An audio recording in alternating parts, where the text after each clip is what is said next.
what you heard. Don't take it from me, check it out with the word. When our God will show that it's plain that William Branham is this man's name.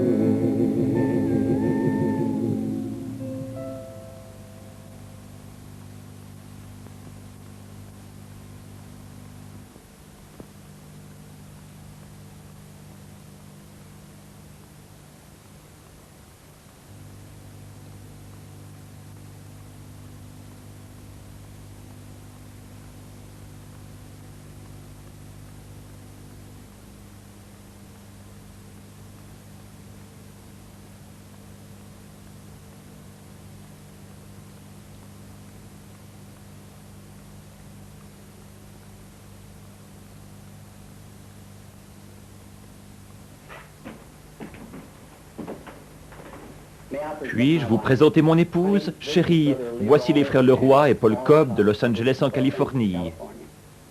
Très heureux de vous avoir chez nous, frère Cobb.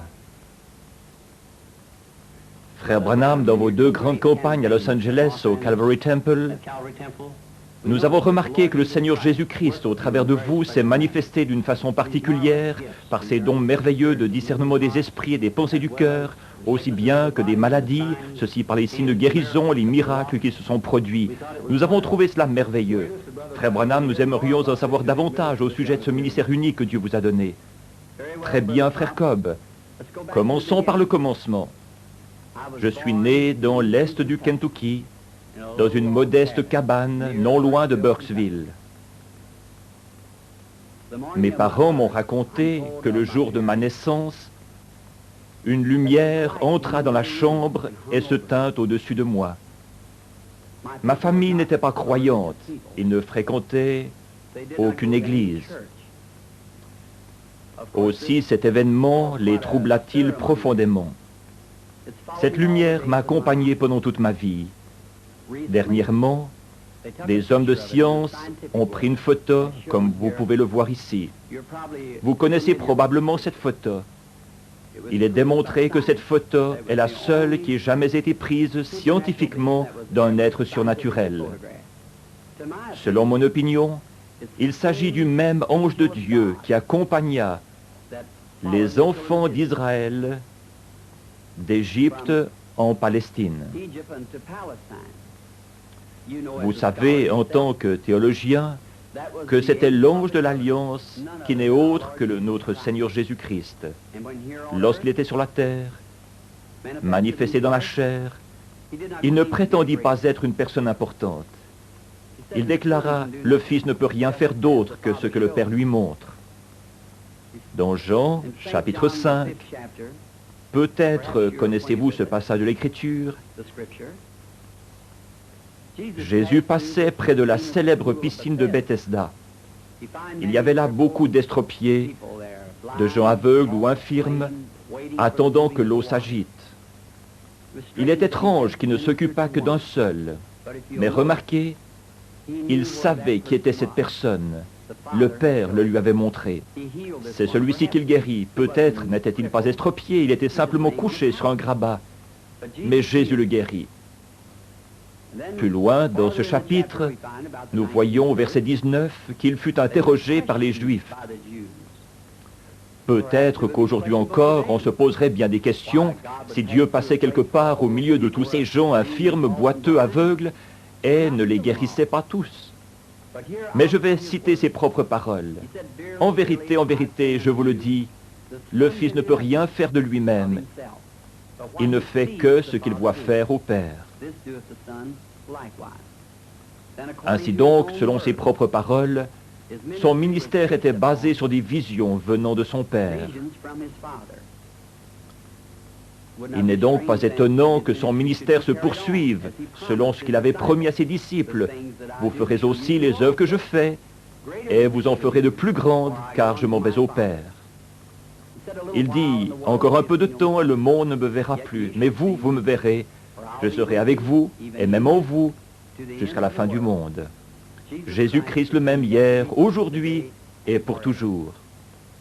Je crois qu'en ces derniers jours, ces choses sont une confirmation de la résurrection de Jésus-Christ, qui vit au milieu de son peuple, opérant les mêmes signes et miracles que ceux qu'il accomplit lorsqu'il était sur la terre.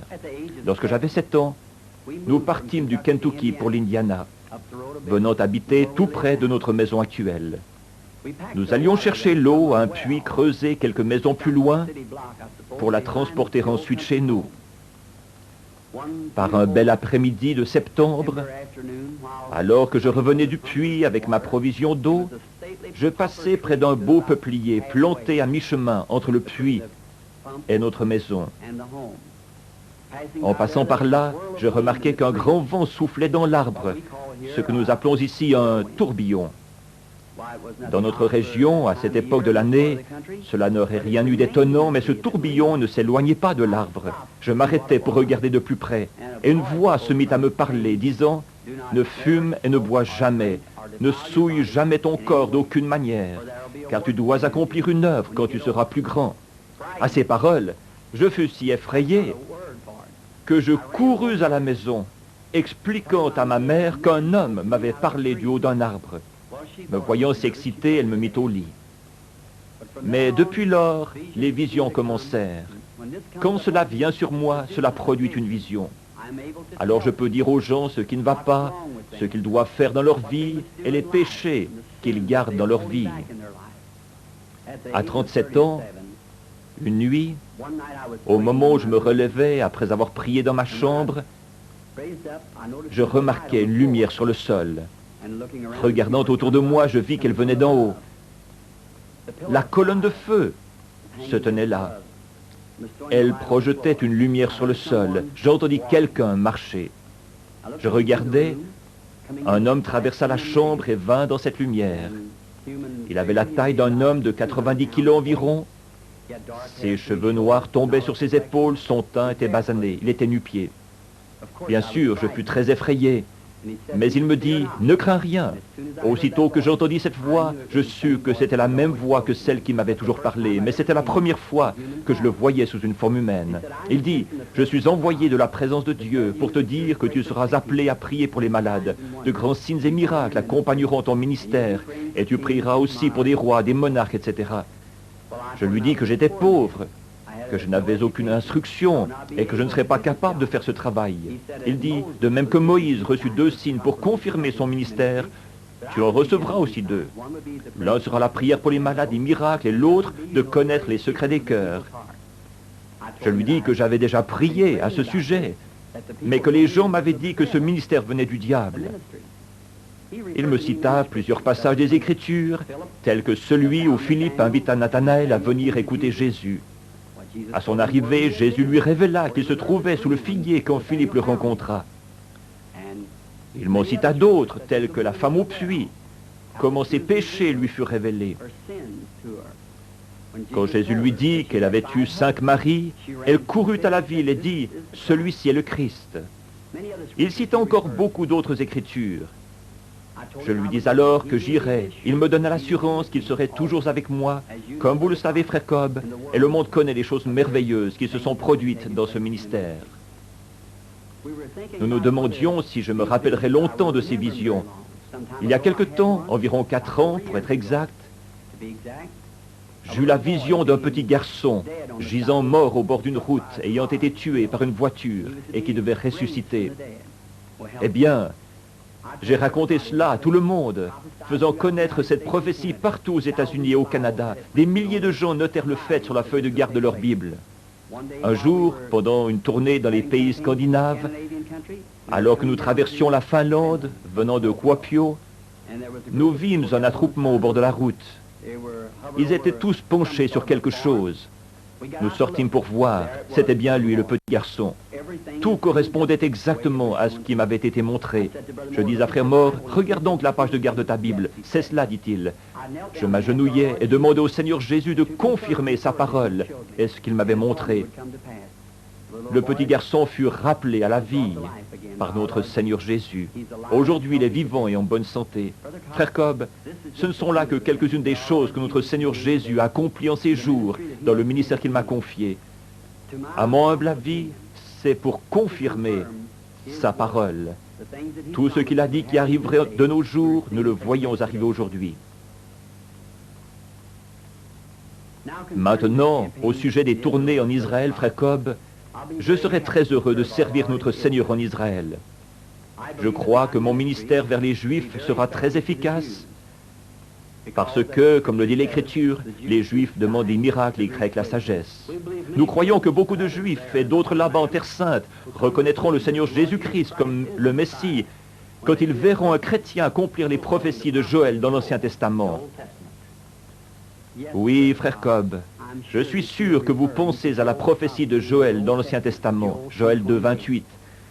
Il prophétisa disant que dans les derniers jours, il répandrait son esprit sur toute chair, que ses fils et ses filles prophétiseraient, que les vieillards auraient des songes et les jeunes gens des visions.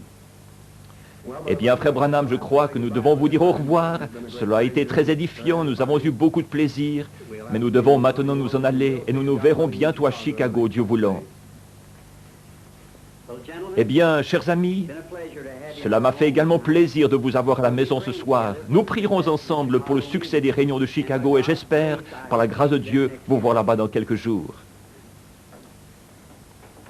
Voulez-vous prendre une tasse de thé avant de partir? Merci beaucoup, Sœur Branham. Merci. Merci, chérie.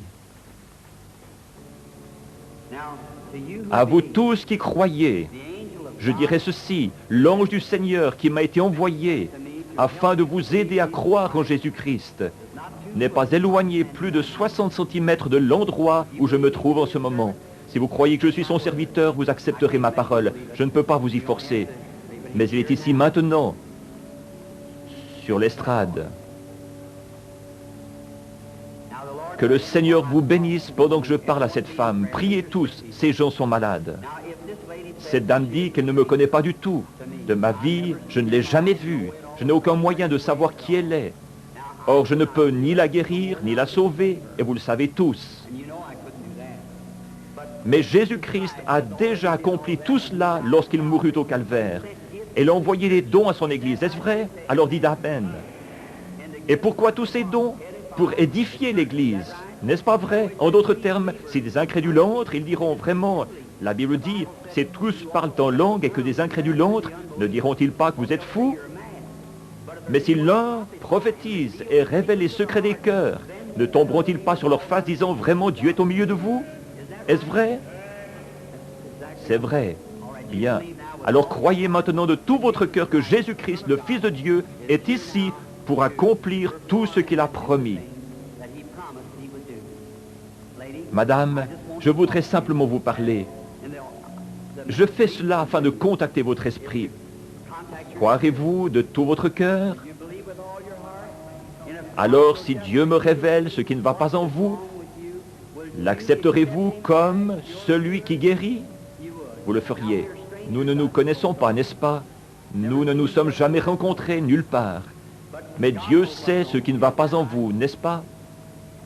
Vous êtes anémique. Est-ce vrai? Croyez-vous que Dieu vous guérira? Seigneur Jésus, je te demande de guérir cette femme. Guéris-la, Père, que ce soir elle puisse sortir d'ici complètement guérie. Je te le demande au nom de Jésus-Christ. Amen. Allez, réjouissez-vous. Il vous sera fait selon votre foi, sœur. Voyez-vous, il ne m'a rien dit de spécial, il m'a juste dit ce qui n'allait pas en vous. Écoutez, faites ce qu'il vous dit. Tout dépend de vous, croyez.